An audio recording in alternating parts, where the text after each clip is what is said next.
Hello. So today I thought I would talk to you about the emotions that you may go through when you realize your child has a disability or a delay. And when I woke up this morning, I woke up early. Part of it's because David woke me up.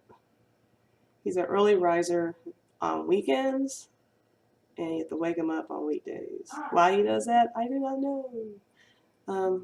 But you'll hear him in the background because he's doing his little David show talk chirpy thing that he does. So anyway, back to the topic. Your emotions. You are human. You have a huge spectrum of emotions, and when you make a choice to have a child, you don't think, I'm having a child because I hope he has a disability. I'm having a child in hopes that they'll have autism or Down syndrome because I really need that in my life. And all you think about is like, I just wanted to have a little baby that's a part of myself and part of my spouse and someone to share life with, enjoy being young again with. And when we had David, he was this beautiful, perfectly round-headed little boy.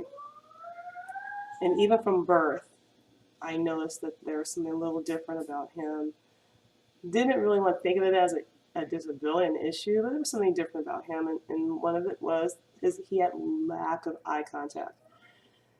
When he was born, probably by the second day we were in the hospital, he made amazing eye contact to me. But when my husband came around and he would try and look at David's face, he would automatically shut his eyes. And he did that pretty consistently, which kind of goes into the factor of, is autism a genetic thing? And part of me wonders, maybe it is, or maybe it's a combination of environment and genetics, that here we are, we put together, you know, the genes to make this boy, but something happened that makes it hard for him to filter out certain things in the world. And therefore he overcompensates by repetitive show talking, echolalia, covering up his ears, things like that. So all we had in the beginning was joy, knowing that here we are, we have a daughter, and now we have a son. But as time went on and he said a couple of words and then the next week no longer spoke, I knew right away something was not right. And I already was a special ed teacher and had experience with that, so I knew right away that I had to call the regional center.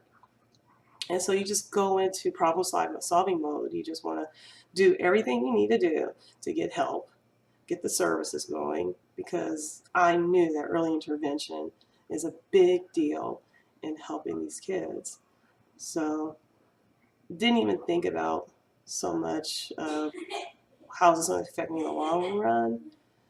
I was sad. I cried when they came to our house, and David's on tiptoes, spinning around in circles, staring at the TV.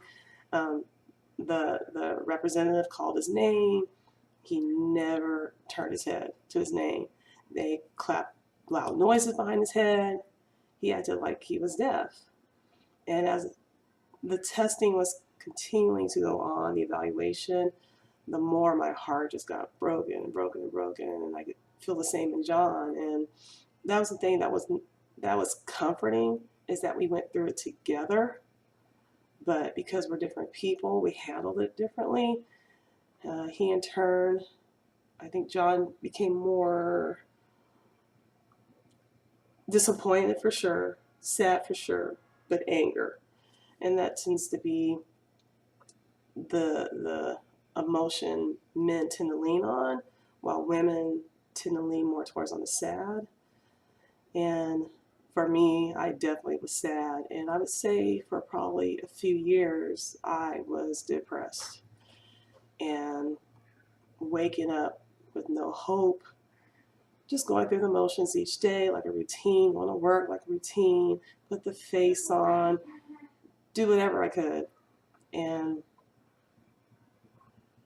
I'm gonna have to do another video because I don't want to do like super duper long videos and burning you with seeing my face and hearing me talk and talk and talk. So let me create another video and continue this one. Okay.